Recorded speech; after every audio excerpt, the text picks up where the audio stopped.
Oi, gente. Eu vejo muita gente com dúvida após extrair os sisos, né? Muita gente conhece como sisos, outras pessoas conhecem como dentiqueiro, outras pessoas como terceiro molar. E aí, quando eu faço uma pesquisa pela internet, eu vejo muita gente com dúvida com relação ao que pode fazer após extração dos sisos, se deve voltar para tirar os pontos, se pode fazer sexo oral, se pode beijar, o que pode e o que não pode comer. Então eu resolvi fazer um vídeo explicando tudo que pode e não pode após a extração dos sisos, certo? Antes, já se inscreve aqui no meu canal, gente, para incentivar que eu poste conteúdos, porque funciona como uma espécie de tira dúvidas, né? Uma consulta virtual, e isso só traz benefícios para vocês. Então se inscreve no meu canal. Deixa seu like no vídeo para que esse alcance aumente e chegue para mais pessoas que também procuram pelo assunto, tá certo? Então o tema de hoje vai ser os sisos. Eu vou falar o que pode e o que não pode ser feito após extração de sisos. Se é normal doer, se não é normal doer, o que é que não pode de jeito nenhum e o que é que você deve fazer, quais são suas obrigações, tá certo? Primeiro, gente, vou fazer um breve resumo do que é o siso. O siso é o terceiro molar, né, que é o último dente das arcadas superior e inferior. Então nós temos 4 sisos, né? 2 de um lado e 2 do outro. E por que os sisos precisam ser extraídos, né? Existe uma teoria que é uma teoria da evolução nutricional, ou seja, né? Antigamente, nossos antepassados, para se alimentar, eles precisavam rasgar carne nos dentes, eles não utilizavam utensílios como garfo e faca, os alimentos não eram tão bem cozidos, né? Então eles acabavam estimulando mais os ossos maxilares e também a musculatura. E isso, com esse estímulo, fazia o crescimento, né? Promovia o crescimento dessas estruturas, surgindo espaço na arcada para todos os dentes, inclusive os sisos, né? Com a evolução nutricional, a gente começou a cozinhar os alimentos, a gente começou também a utilizar utensílios como garfo e faca, a gente não precisa mais rasgar a carne na dentição, e isso diminuiu o estímulo de crescimento das nossas arcadas e da nossa musculatura. Essa é a teoria mais aceita, né? Então existe uma teoria também que daqui a uns 1000 anos os sisos não mais existirão porque eles estão entrando em desuso.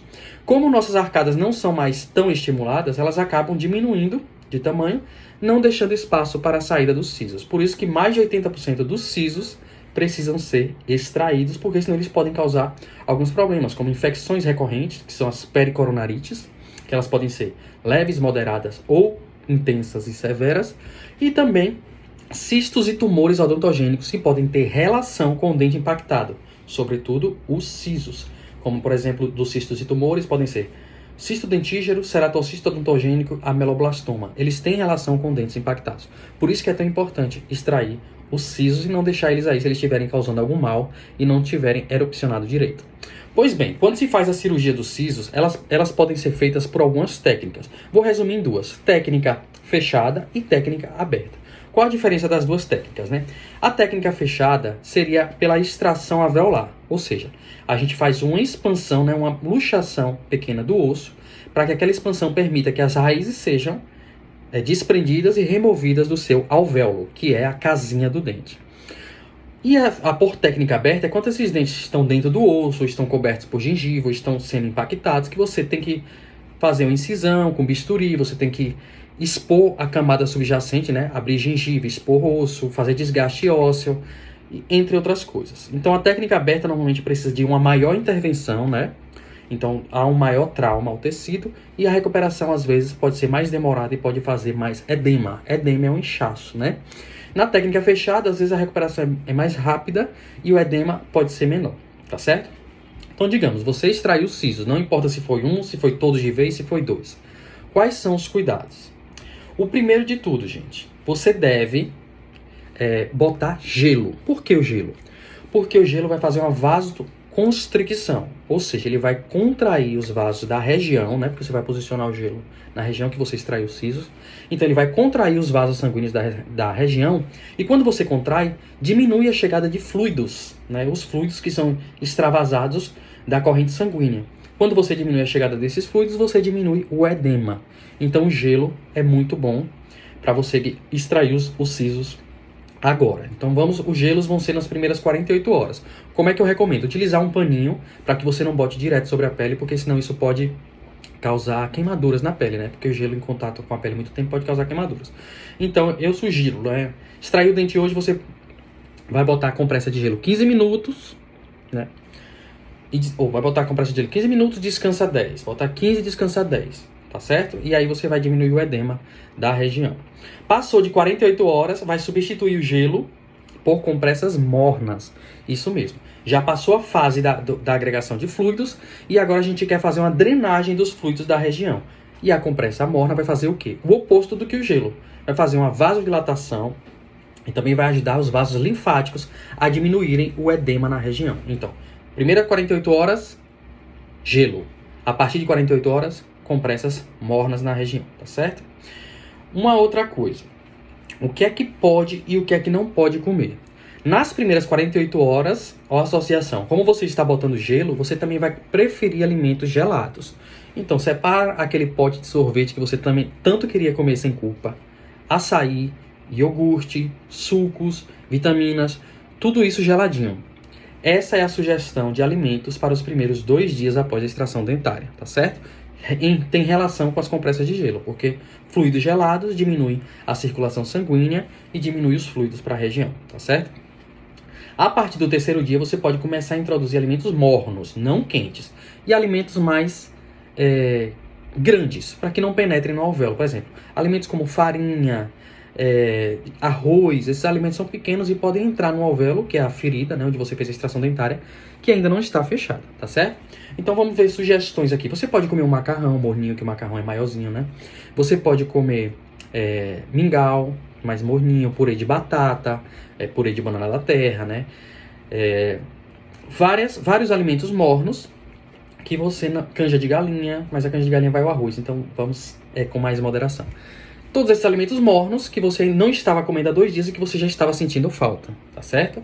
Então, a partir do 3º dia, você pode começar a inserir alimentos mornos, tá bom?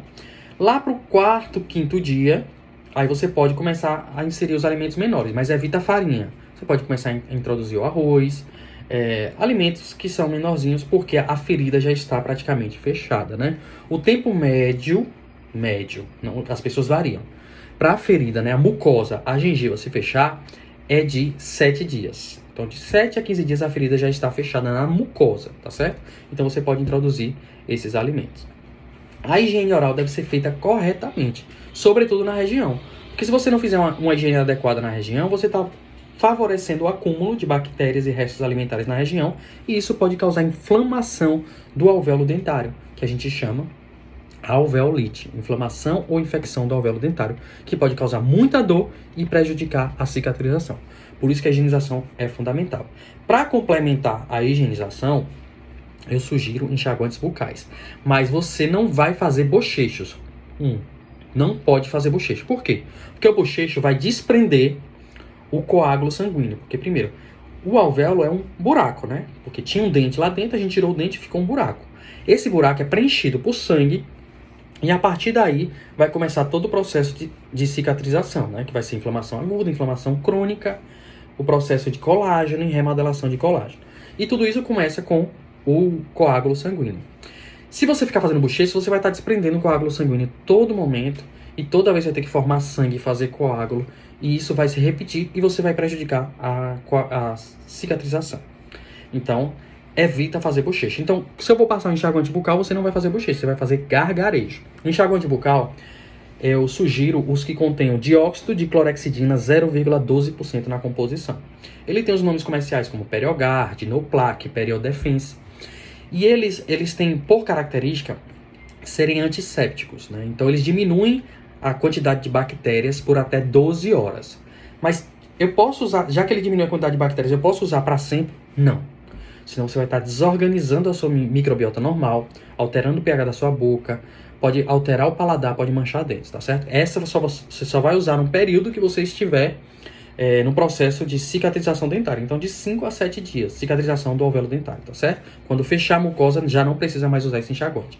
Então, o enxaguante bucal, né, que é o dicloronato de clorexidina 0,12%, vai lhe auxiliar nessa higiene, já que você, quando extrai os sisos, vai ter limitação de abertura bucal, você também vai ter edema na região, e isso pode dificultar a higienização. Então, a gente usa esse auxílio. E você vai fazer gargarejo. Então, gargarejar, tá certo, gente? Nada de bochechar. Gargarejar, você pode fazer assim com a cabeça para que o enxaguante toque nas regiões dos sisos. você tem que fazer isso por 1 minuto e meio, porque é o período que o enxaguante vai fazer a sua ação. 1 minuto e meio. Depois disso, você vai ficar 30 minutos sem comer ou beber água, tá certo? Para que tenha a substantividade do produto, a ação do produto. Você não pode sugar de canudo, porque também você favorece o vácuo na sua boca e pode desprender coágulo. Não fumar. Quando você fuma, você, além de promover, né, o aumento de temperatura na região que pode fazer vasodilatação, você está levando produtos tóxicos do cigarro que podem causar inflamação nos alvéolos dentários. Tá certo? Então, não fumem. A fumar também promove uma vasoconstricção periférica por conta de inflamações. Então, talvez dificulte a chegada de nutrientes, né, de células inflamatórias, de coisas que são favoráveis à cicatrização de feridas. Então, não fuma. Não ingerir álcool, né? Porque provavelmente, quando você extrair os seus sisos, o seu dentista vai prescrever alguns medicamentos. Normalmente são analgésicos, anti-inflamatórios e, em alguns casos, antibióticos. Porque justamente alguns dentistas já previnem a infecção prescrevendo antibiótico profilático, porque na região você vai ter dificuldade de higienização. Então, algumas pessoas podem ter alveolite, que é infecção dos alvéolos e dor. Então, alguns dentistas já prescrevem antibiótico por 5 a 7 dias para esse paciente tomar. Então, se você está tomando medicamentos, você não pode beber, tá certo? E também, mesmo que não estivesse tomando medicamentos, que eu acho bem provável, se você beber, você vai desidratar sua mucosa oral. E isso também pode prejudicar o processo de cicatrização, tá certo? Tomar os medicamentos corretamente prescritos, porque se você não tomar, você pode deixar o caminho aberto para inflamação, infecção e dor. Então, se foi prescrito o medicamento, é porque você tem que tomar o medicamento, tá certo? Outra coisa, gente, podem haver na região, né, sangramentos, que o sangue pode ficar minando por 24 horas mais ou menos. Isso é normal, tá certo? Agora, sangramentos exagerados, aí você tem que comunicar ao seu dentista. Mas se o sangue estiver minando, você perceber que está sangrando ainda por 24 horas, isso é normal. O que é que você pode fazer para melhorar esse sangramento? Se você tiver soro fisiológico na sua casa ou água gelada, você pega uma gaze, embebe em soro fisiológico ou água gelada e vai botar no alvéolo que está sangrando e pressionar. Mas não fica tirando toda hora para ver se parou o sangramento. Você vai deixar direto por 10 a 20 minutos. Aí o sangramento vai parar, tá certo? Então o sangramento pode ser normal. Na região podem ter hematomas, podem ficar áreas com hematoma, pode ficar com a boca ferida, um pouquinho por conta do trauma na hora do movimento de extração. Você estava anestesiado, não percebeu, depois que passa, você percebe, tá certo? E aí, isso é normal. Hematomas desaparecem em até 7 dias, mas podem ser prescritas pomadas que aceleram a remissão, né, desse hematoma. Se tiver alguma queixa estética, por exemplo, você que extraiu o siso, você é jornalista, você tem que aparecer na televisão, você vai apresentar algum trabalho na faculdade, ou você tem algum evento importante que você não quer os hematomas, tem procedimentos para diminuir. Mas os hematomas são muito raros de acontecer, tá certo, gente? Uma outra coisa, se você está sentindo dor no local, febre por mais de 38 graus, né? E alguns outros sintomas, como dificuldade de abertura bucal, prostração, você tem que comunicar ao seu dentista imediatamente, porque isso pode ser sinal de uma infecção local e a febre pode dizer que essa infecção está com um potencial grande, tá certo? Então, gente, eu espero que tenha ajudado vocês. Outra coisa, uma questão bônus, né? Pode fazer sexo oral ou pode beijar? Não é recomendado. O recomendado é esperar 7 dias. Por quê? Com 7 dias a mucosa oral se fechou, que é o tempo de cicatrização da gengiva. Então, com 7 dias a mucosa oral fechou e não tem mais um caminho aberto para bactérias, vírus, fungos infectarem aquela ferida, certo? Lembrando que o sexo oral tem que ser sempre protegido. E o beijo, quando a gente beija, se for aquele beijo que tem uma interseção de saliva, de língua, você pode estar fazendo uma interseção de bactérias. Isso pode desregular um pouquinho a sua microbiota na região, ainda mais você que pode estar com a imunidade um pouquinho baixa, porque você está passando por um processo de recuperação tecidual, tá certo? Então, o recomendado é não beijar e após os 7 dias você beija. Além do mais, você vai ter um pouco de dificuldade de higienização, você vai ficar com mau hálito e evita beijar nesse momento, tá certo? Então, não fazer sexo oral, nem beijar por até 7 dias.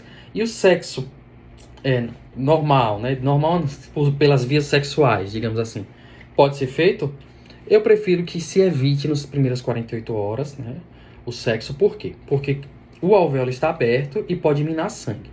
Quando você faz sexo, naturalmente sua frequência cardíaca aumenta, você pode ficar mais ofegante, sua frequência respiratória aumenta, mesmo que, digamos, você não se movimentou muito durante o sexo. Mas os hormônios que são liberados podem aumentar sua frequência cardíaca. E quando aumenta sua frequência cardíaca, o coração bombeando mais forte vai fazer sangrar mais na região, dificultando todo o processo de regeneração tecidual, né, de reparação tecidual, que eu já falei para vocês anteriormente. Então, o sexo deixa para fazer após as 48 horas e um sexo mais tranquilo, que você não se movimente muito, tá certo? Se conseguir esperar mais 7 dias, melhor 7 dias. Não tomar sol. Por que não tomar sol, gente? O sol faz vasodilatação, ou seja, aumenta os vasos sanguíneos. E provavelmente você vai sangrar mais quando você fizer essa vasodilatação, tá certo? Outra coisa que não pode fazer também é exercícios físicos. Também pela questão da vasodilatação. Quando você faz exercício físico, sua frequência cardíaca aumenta e você pode sangrar mais. E uma outra questão é também não abaixar a cabeça por 48 horas. Porque quando você abaixa a cabeça, você aumenta a sua circulação sanguínea na cabeça e naturalmente você também vai sangrar mais. Eu espero ter respondido para vocês, gente, as principais dúvidas com relação à recuperação pós-operatória, né, dos sisos. E quem ainda tiver alguma dúvida, pode ir deixando aí nos comentários. Eu vou só dar uma dica bônus sobre a questão dos alimentos que podem ou não, que eu também vejo perguntas nesse sentido. Eu prefiro que se evite alimentos como camarão e carne de porco, que são alimentos que podem causar uma inflamação. Então, se evita. Eu já percebi casos de pacientes meus que após comerem camarão, exacerbou a inflamação. Então, é melhor que se evite no processo de reparo tecidual, tá bom? Se tiverem dúvidas, deixem nos comentários que eu vou respondendo por escrito ou até pode surgir uma ideia para um novo vídeo. Então, gente, não se esquece de se inscrever no meu canal e deixar seu like para incentivar que eu continue postando meus vídeos, tá bom? Até mais!